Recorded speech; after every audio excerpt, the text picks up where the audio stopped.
Everybody. Once again, the titles are not playing ball. So this is our Instagram live training on nutrition for embryo transfer.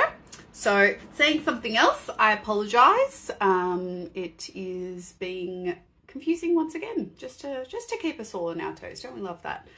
So originally Kaylee was going to join us for this Instagram live, but her schedule has changed. So it is just moi, Steph, your resident fertility dietitian and nutritionist. And today we are going to be talking about one of probably the most read about, asked about, inquired about topics, which is nutrition for embryo transfer. So this is for those of you who are going through IVF and are planning for hopefully having an embryo to put back into your uterus and hopefully snuggle into that uterine lining, stick around, and hopefully you are pregnant. So the question is, how much of an impact does nutrition really have on implantation? And the answer is we can't measure that specifically, but what we do know is that the egg and sperm quality are probably the two most important things to be focusing on, and they require at least 3 months of preparation prior to an egg collection to maximize the quality of those using diet, lifestyle, supplementation. But implantation has a shorter time course of about 4 to 6 weeks. So if you're doing a fresh transfer, you may be concurrently preparing for an egg collection and a transfer simultaneously. Or if you're doing your frozen embryo transfer, you may get that break and that opportunity to kind of switch gears and focus on implantation. Now, to scale, egg and sperm quality will definitely have more of an impact on your outcome. For most people, there are a small number of people that have known implantation issues, in which obviously a targeted approach there is relevant and important.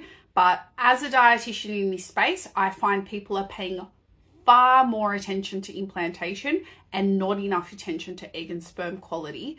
And I think it's either because you're finding out about nutrition later in the game, and so you kind of almost over invest or overcompensate in this space, or it feels like the most important because it's the part where you may become pregnant. But keep in mind that the quality of that embryo is probably one of the most determinative factors in successful implantation and pregnancy. So that, we've got to have a healthy sense of the impact that it's going to have. Now, that being said, I know most of you who are tuning in or are planning in terms of IVF are wanting to control the controllable factors that you have control over. So, I mean, I get that and happy to provide some input, but I think we need a healthy sense of reality as well. So the key things that you need to be aware of with implantation and how I explain it to my clients is you have to have an adequately thick uterine lining. So that means the actual endometrium needs to be a certain thickness for implantation to occur. And that's a response typically to estrogen. So that's part one. Part two is we want a pelvic environment or uterine environment that minimizes excessive inflammation. So if you have conditions like endometriosis, adenomyosis, you have high inflammatory markers, you have other inflammatory diseases like celiac disease or inflammatory bowel disease, there's an inflammatory component to PCOS, all these things we need to focus on anti-inflammatory nutrition in the lead up to a transfer. So that's that part. The next part is the endometrial and vaginal microbiome. So this is the types of different bacteria that inhabit the vaginal canal and also the uterus. We used to think that the uterus was a sterile environment free of bacteria, and we now know that that is not true. And in fact, people with certain conditions like endometriosis, even PCOS, have distinctly different gut and vaginal microbiomes that have fewer of our good species of bacteria like lactobacillus. And we do have other data sets to show that women who are unsuccessful with IVF transfers are more likely to have a dysbiosis in their vaginal and uterine microbiomes. So is that a potential connect there? We don't know. So optimizing the vaginal and uterine microbiome may be relevant and important on that front. And then the other component is more around receptivity, so the optimal timing of a transfer. So there are assays now like Emma and Alice that you can do with a dummy IVF cycle to identify the exact window in which your uterus may be most receptive to an embryo, which may offset the transfer time slightly. And then we've also got the more kind of controversial or new field of reproductive immunology, and do we need to suppress the immune system from mounting some kind of attack to the embryo, whether that be natural killer cells or other kinds of immune factors. So implantation is not simple by any means, but nutrition can only do so much in all of these different factors. So the key things that you want to be focusing on in the 4 to 6 week time frame leading up to implantation, to embryo transfer rather, to support implantation are, you want to be focusing on whole grains. Studies show that maternal whole grain intake that is higher is linked to a thicker uterine lining. What is a whole grain? Whole grains include things like oats, brown rice, quinoa, buckwheat, sorghum, popcorn, whole grain bread, whole grain pasta, and most products in Australia will call out the whole grain content of it on pack. So it makes it really easy to assess if it's a whole grain or not. Needed that sip of water. I had a funny taste in my mouth. So that's part one. You want to be making sure you're eating enough whole grains. Now, the vast majority of people eat too many refined grains or not enough whole grains, or a bit of both. So I would really recommend focusing on this in anticipation of an embryo transfer. The next part is focusing on vitamin E. Vitamin E is an antioxidant and fat-soluble vitamin, and it does have links to improving the uterine lining thickness and helping to enhance implantation in those with recurrent implantation failure. You've also got the added benefit of it being an antioxidant and helping to reduce inflammation. Vitamin E you will find in foods like avocados, almonds, tahini, sesame seeds, peanut butter, peanuts. Extra virgin olive oil is a great source of vitamin E. So there are definitely lots of healthy fat sources that you can get into your diet to maximize vitamin E. And also we can consider vitamin E supplementation. It is a fat soluble nutrient, so you want to be judicious about that because you can overaccumulate a fat soluble nutrient, which means you don't just wee it out if you take too much. So working with a practitioner on that is important.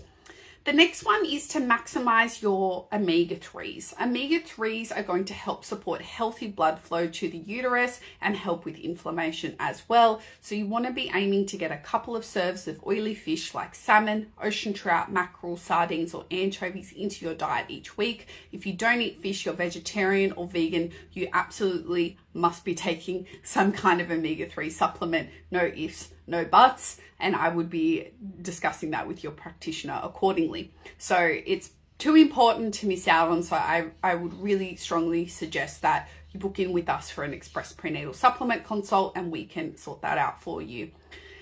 The other things are probably slightly smaller, things like foods that have a high zinc to copper ratio. So foods like pumpkin seeds or Brazil nuts may have a slight benefit in terms of implantation, but ultimately you want to support healthy blood flow, minimize inflammation, and support the uterine lining thickness. And we can consider things to help modify the endometrial and vaginal microbiome, such as fermented foods that are rich in lactobacillus-based probiotics. So things like probiotic rich yogurt, kefir, and other kinds of fermented foods which often don't have what's in them on the label, like sauerkraut or kimchi, for example.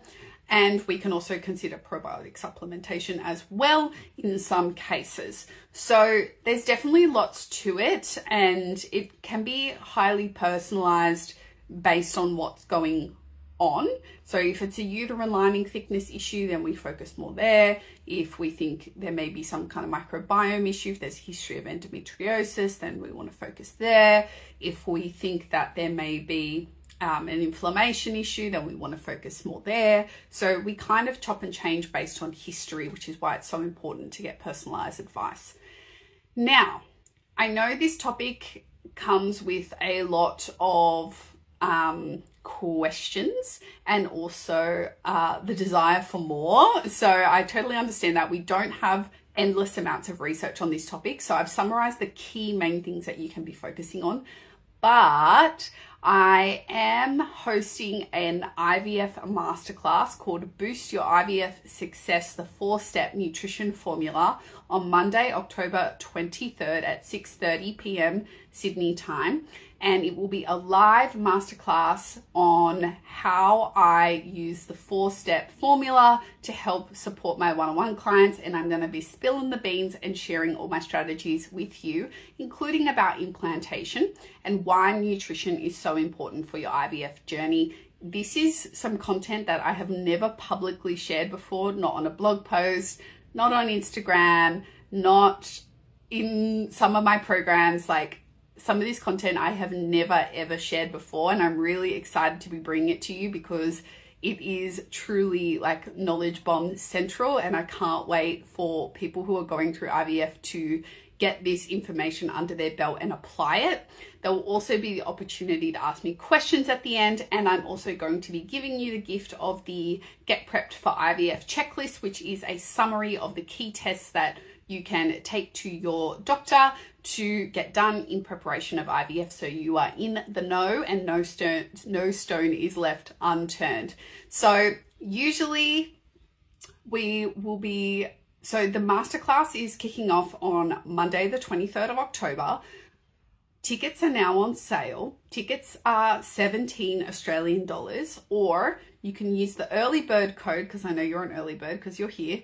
And the early bird code is Get the Worm, all one word, and you will save $7 on your ticket. So you'll get in for just $10, which is a steal. So head on over. The link is in the profile, etc., etc.